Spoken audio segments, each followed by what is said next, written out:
भरपूर घुमाने की कोशिश है। और मोदी जी अपने शीश महलों की बात करें, जो 7 स्टार उन्होंने अपना कार्यालय बनाया है और हर जिले में बनाया है, 1000 करोड़ की लागत से ज्यादा लगी है उसमें, और हर जिले में कई 100 करोड़ की लागत से बना है। 600 जिले तो 600 कार्यालय, अब तुम लगाओ कितने 1000 करोड़ का शीश महल मोदी जी ने बनाया। ये फंड उन्होंने इकट्ठा किया था, उसका हिसाब इस देश की जनता को देंगे नहीं देंगे। कोरोना में जो इकट्ठा किया था, बातों को घुमाने से दिल्ली नहीं जीती जाती। दिल्ली जीतने के लिए दिल्ली में काम करना पड़ता है। मोदी जी, तुम रमेश बिधूड़ी जैसा बदतमीज विधायक सड़क पर उतार के सोच रहे हो, ये तुम सड़क पर उतार के सोच रहे हो कि तुम दिल्ली जीत जाओगे, तो दिल्ली जीतना तुम्हारी हैसियत से बाहर है। दिल्ली जीतने के लिए काम करना पड़ेगा। अच्छा ये बताइए, क्या लग रहा है दिल्ली में कौन जीत रहा है इस बार? दिल्ली में केजरीवाल जीत रहा है, पहले से जीता हुआ है, कोई बदलाव नहीं होने जा रहा सरकार में, नीचे से, ठीक है। और नीचे से भाई साहब बोल रहे हैं नीचे से, पीछे से बीजेपी जीती है पिछली बार, पता है ना, 7 विधायक आए थे और उससे पिछली बार 3 आए थे, अब की बार शायद 1 भी ना आए, ठीक है। कांग्रेस जो 7 विधायक बीजेपी के हैं वो भी खत्म, और सांसद तो जीत गए। भाई कुछ ना कुछ दिल्ली में हेरफेर किया तुमने, लेकिन दिल्ली में, दिल्ली की जो जनता है ना वो माइग्रेट है, ठीक है, माइग्रेट जनता है। किस मुद्दे पे जीतेगी दिल्ली में बीजेपी? एक बात हो, हाँ, मेरी बात सुनो, आपने कहा कि बीजेपी क्यों जीतनी चाहिए दिल्ली में? मैं आपकी बात काउंट कर रहा हूँ। आपने अभी कहा कि बीजेपी हेराफेरी करके जीती है। अगर बीजेपी हेराफेरी करके जीते तो वो अब कभी कर देगी। केजरीवाल गया, ये क्यों नहीं मानते? जिसने कल चोरी करी थी आज भी डेफिनेटली कर सकता है। यूपी और भारत में बीजेपी की जीत सबको पता है, कैसे जीत रही बीजेपी और यूपी में कैसे एनकाउंटर हुआ, ठीक है। तो खुला रहस्य दुनिया को बताने की जरूरत नहीं है। ईवीएम बीजेपी की सरकार में गायब है, 19 लाख ईवीएम, ठीक है। ऐसा नहीं है। एलिगेशन पहले क्यों नहीं लगे? तो 2014 से पहले बीजेपी पे, आज तक बीजेपी पे या कांग्रेस पार्टी पे 14 के बाद एलिगेशन लगने चालू क्यों हो गए? अचानक से चुनाव आयोग पर आरोप लगने क्यों चालू हो गए? क्यों गाड़ियों में ईवीएम पकड़ी जाती है? क्यों जगह जगह पर शोर मस्ता की धांधली हो गई? 2014 से पहले क्यों नहीं हो रही थी? वही चुनाव आयोग था, वही दिल्ली का लोकतांत्रिक सिस्टम था, वही देश का इलेक्टोरल सिस्टम था, लेकिन गड़बड़ हो गया।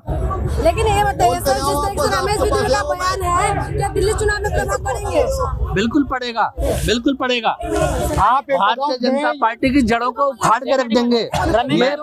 प्रधानमंत्री जी ने कहा था ये पार्टी नहीं आपदा है। मैं कह रहा हूँ रमेश बिधूड़ी से कह रहा हूँ मैं, वो दिल्ली के गोकुलपुरी क्षेत्र में जाए, सोनिया विहार क्षेत्र में जाए, करावल नगर क्षेत्र में जाए और वहां जाकर देखे जहां से उनका सांसद मनोज तिवारी है, दिल्ली का सबसे अमीर सांसद है, और जिसने कहा, जिसको सबसे ज्यादा फंड भी मिला, उसने दिल्ली, वहां सोनिया विहार की सड़कें, सोनिया विहार की गलियां और गोकुलपुरी की सड़कें, गोकुलपुरी की गलियां प्रियंका गांधी के गाल से छोड़ो, मैं कह रहा हूँ रमेश बिधूड़ी की गाल से खुरदोड़ी बनवा देता, खरंजा डलवा देता, तब बात करते।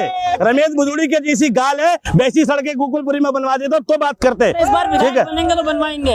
अरे सांसदी का तो टिकट मिला नहीं, ठीक है। सांसद था ना पहले, जहां से सांसद था। चलो साउथ दिल्ली की बात कर लो, क्या हाल है शाहीन बाग का, क्या हाल है उखला का, क्या हाल है अबुल फजल का, ठीक, बताओ मुझे, है क्या? नहीं ना। और तुम बात कर रहे हो, और छोड़ो, बाबा का बड़ा बुलडोजर चल रहा है, बाबा भी डंके की चोट पे कह रहा हमने ये काम कर दिया, वो काम कर दिया। चैलेंज देता हूँ बाबा को और बाबा के विधायक को, नंद किशोर गुर्जर को, लोनी की किसी गली में झांक के देख ले, और लोनी का मेन रोड सहारनपुर रोड जाके देख ले, ठीक है। लोनी के वोटर जब बारिश होती है तो इतना इतना पानी भरता है, और वो वहाँ का विधायक मछली मांस की दुकानों पे घूमता फिरता है, और नमो भारत ट्रेन में आके कह रहा है कनेक्टिविटी मिलेगी। दिल्ली में भरता है, दिल्ली में पानी भरता है तो पूरी दुनिया में खबर आती है ना। लोनी की खबर क्यों नहीं है आज तक? चैलेंज चल रहा है, 360 चैलेंज इंस्टाग्राम पे।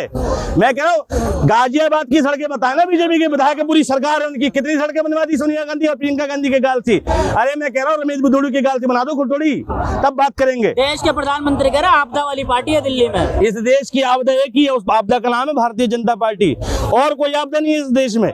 जिस दिन इस देश से बीजेपी, भारतीय जनता पार्टी नाम की आपदा चली गई, ये देश मुद्दों पर बात करेगा।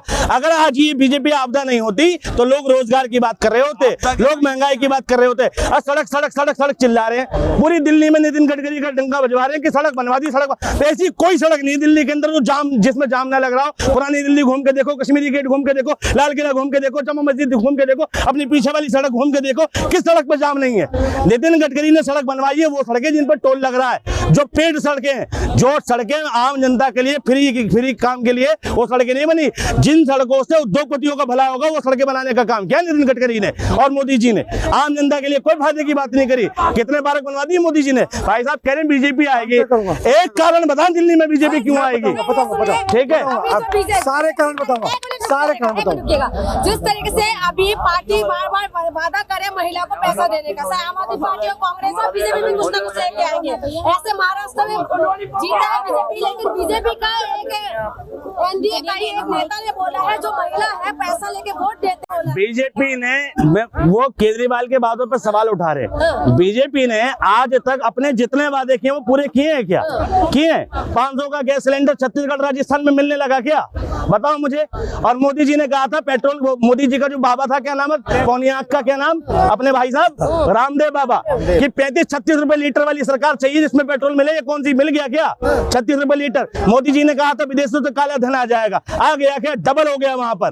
ठीक है, मोदी जी ने कहा था एक लिस्ट है घूसखोरों की, उनको जेल भेजा जाएगा, भेज दिया क्या? और एक बात बताओ, मोदी जी के शासनकाल में इतना करप्शन हुआ, इतना करप्शन हुआ, इतना भ्रष्टाचार हुआ है कि सड़कें टूट टूट के गिर रही हैं, लेकिन सवाल नहीं पूछ पा रहे तुम। ठीक है, नोटबंदी इतना बड़ा घोटाला था, कह रहे थे अमीर और गरीब बराबर होगा, हो गया क्या? मुझे बताओ, नोटबंदी में अमीर गरीब बराबर हो गया? Modi ji PM care fund में कितना पैसा कमाया, कितना पैसा जनता ने डोनेट किया, उसका हिसाब क्यों नहीं दे रहे आज तक? इलेक्टोरल बॉन्ड में जितना चंदा बीजेपी को आया, क्या किया बीजेपी ने उसका? और कितने हजारों करोड़ की जो अपने शीश महल बनाती फिर रही है, कार्यालय बनाती फिर रही है, वो किसका पैसा है और किसको फायदा मिलेगा? शीश महल की बात तो केजरीवाल के ऊपर उठ रहे हैं। मोदी जी के द्वारा शीश महल की बात उठानी पड़ेगी, इनके पास मुद्दा नहीं बचा। वो शीश महल मुख्यमंत्री आवास है, जो मुख्यमंत्री रहेगा उसको मिलेगा। कल को बीजेपी जीत जाएगी, वो शीश महल उसका हो जाएगा। इमाम साहब, ठीक है, ठीक है। और बात करें सैलरी की, इमामों की सैलरी का दायित्व नहीं मानता मैं किसी का, ना पुजारी ना इमामों का, मैं किसी का नहीं मानता। किसी भी धार्मिक आदमी को तनख्वाह देने का काम सरकार नहीं करे मेरी नजर में, तो सीधी सी बात। और दूसरी बात ये कि भाई मोदी जी ने आज तक 10 साल के शासन में एक चीज बता दे भाई साहब, सोच के, खूब सोच के, मोदी जी की वजह से कोई एक चीज सस्ती हुई हो जो आदमी को रोजमर्रा की जिंदगी में? हाँ, क्या सस्ता हुआ? कैसा हुआ?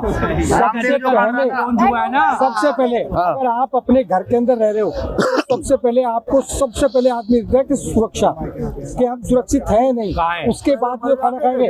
जो देश आज आंख दिखाते थे भारत को, वो देश अब खरीद नहीं सकता। कौन सा देश आंख?